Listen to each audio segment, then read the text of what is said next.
To devout Hindus, Shiva is a real being who walked among us. Shiva came down from these cities of the firmament. He's the leader of a group of extraterrestrials. Shiva was a force for incredible good, but also a force for incredible destruction. And he is said to have this trident, which could annihilate anything in its path. In the Hindu tradition, you have to have destruction in order to have creation. And it may be that Shiva will determine the future of the human race. Since the dawn of civilization, mankind has credited its origins to gods and other visitors from the stars. What if it were true? Did extraterrestrial beings really help to shape our history? And if so, might humanity's fate be determined by Shiva, the Destroyer?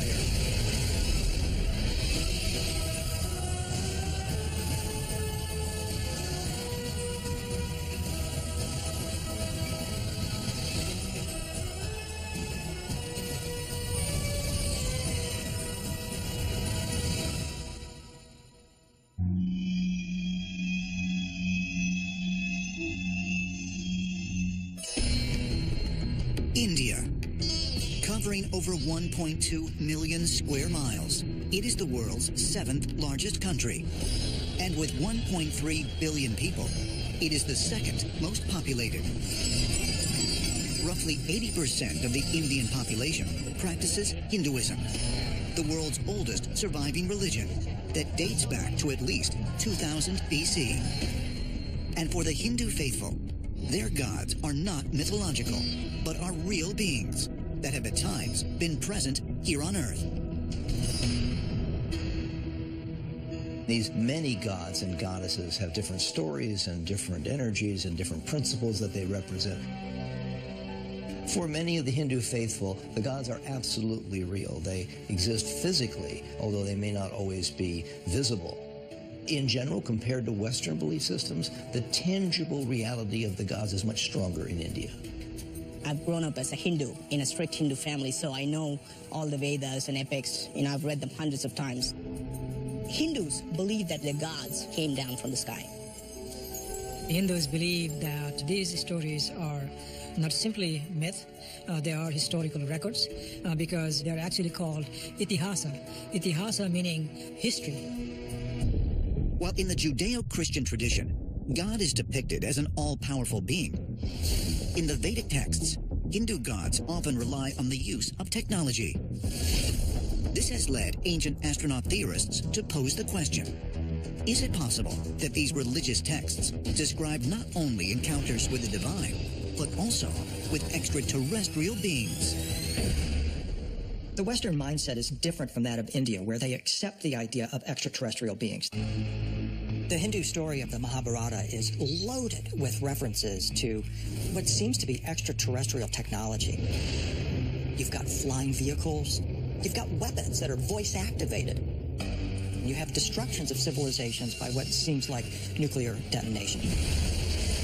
In the Mahabharata, there they write that one day gigantic cities surrounded the earth.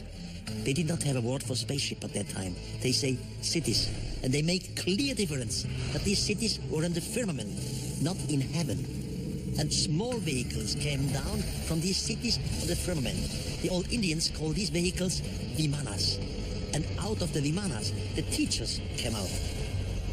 No doubt we were visited by extraterrestrials. Is the Hindu tradition a story of extraterrestrial visitation? Ancient astronaut theorists say yes, and suggest that this was orchestrated by an otherworldly being known in Hinduism as Lord Shiva. Shiva is also called Mahadeva. Mahadeva means great God. So he is God of gods. He is the head of all gods, and he is also the most powerful God. Shiva has a dual function. One of his functions is destruction. The other one is creation. Without destruction, there is no creation. Depictions of Shiva embody this idea of destruction and creation. Shiva is most often shown holding a drum called a damaru, which he used to create the universe. Around his neck is a cobra poised to strike. In one hand, Shiva holds a powerful, trident-like weapon of destruction called the Trishula. And in the center of his forehead, he has a third eye. Shiva is the only god that has depicted with third eye. His third eye opens, very powerful light, fire emits from his third eye, and anything that it sees, it destroys totally. Usually when you talk about the third eye, it's about enlightenment. And then there's this other third eye, the third eye that was able to annihilate things. I don't think they're the same thing. So the question is, what was it? And what was Shiva? Shiva appeared at a very crucial time when two gods, Brahma is the creator and Vishnu the preserver, were debating who is greater. All of a sudden, this blinding light, a shaft of light, appeared that has no end or beginning. And then this voice came out of this light, said that I am the greatest, I am the greatest god there is. Shiva is almost always surrounded by some type of a circular structure with flames. Now, what did our human ancestor artists try to depict here? Was he perhaps inside some type of a fiery craft? It is possible that Shiva is the same extraterrestrial that other cultures call by different names. Enki, Odin, Zeus, Viracocha, Quetzalcoatl, Kukulkan. The earliest Vedic texts were first written roughly 4,000 years ago.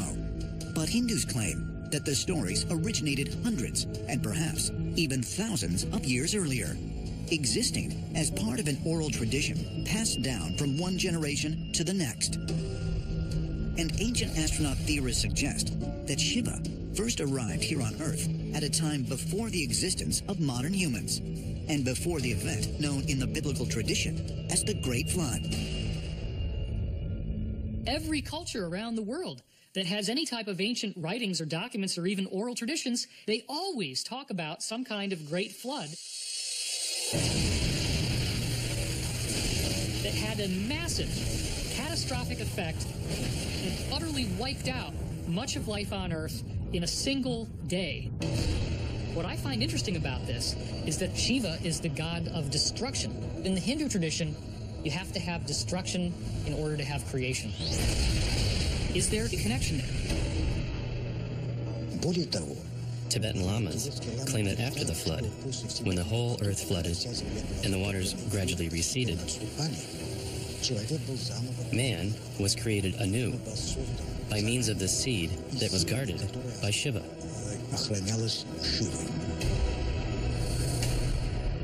Is it possible that Shiva was an extraterrestrial visitor that was responsible for both the creation and destruction of an earlier race of Earthlings? And if so, did he do this to clear the way for modern humans? Ancient astronaut theorists suggest further clues can be found by examining a mysterious temple in northern India and what might lie beneath it.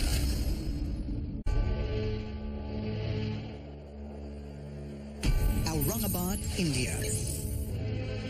200 miles northeast of Mumbai stands a monolithic temple complex known as the Ellora Caves. These 34 sites of worship, extending over a mile, were carved out of a high cliff and are believed to date back to between 600 and 1000 AD. Cave 16, known as Kailasha Temple, is a massive shrine to Lord Shiva. At 3 stories high, it stands twice as tall as the Parthenon in Athens. And archaeologists believe it was chiseled out of the hillside, starting at the top and ending at the bottom. Some historians estimate that construction of the temple required the removal of over 400,000 tons of rock.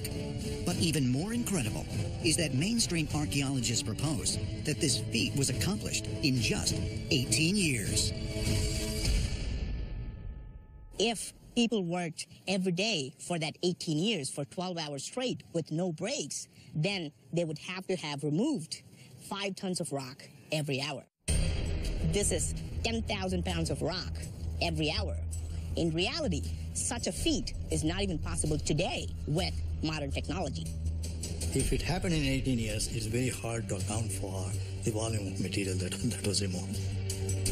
As an engineer, it is my belief that Kailasanatha temple would not have taken just 18 years. It would have taken more close to a century. It is very, very hard to believe even now how this was accomplished. Another baffling fact is that if they removed 400,000 tons of rocks, they have to be thrown away somewhere. But we do not find any evidence of rocks being piled up nearby. It hasn't been used to build any other temples or any other structure. Where did all that rock go? Could humans living over 1,000 years ago really have constructed Kailasha Temple in only 18 years?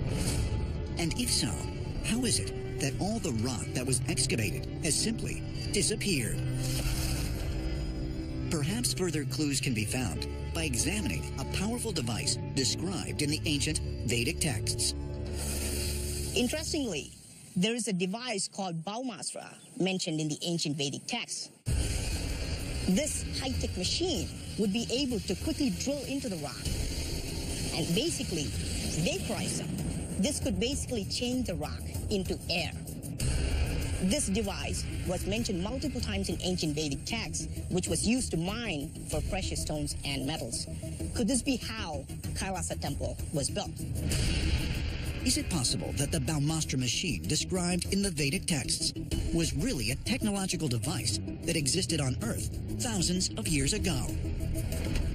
Ancient astronaut theorists say yes, but suggest it was used not to build Kailasha Temple from the top down, as mainstream scholars propose, but carved out the structure from the bottom up. One of the more mysterious aspects of the site of Ellora are the tunnels that seem to go nowhere at the site. Some of them turn at odd angles, some go as deep as 40 feet.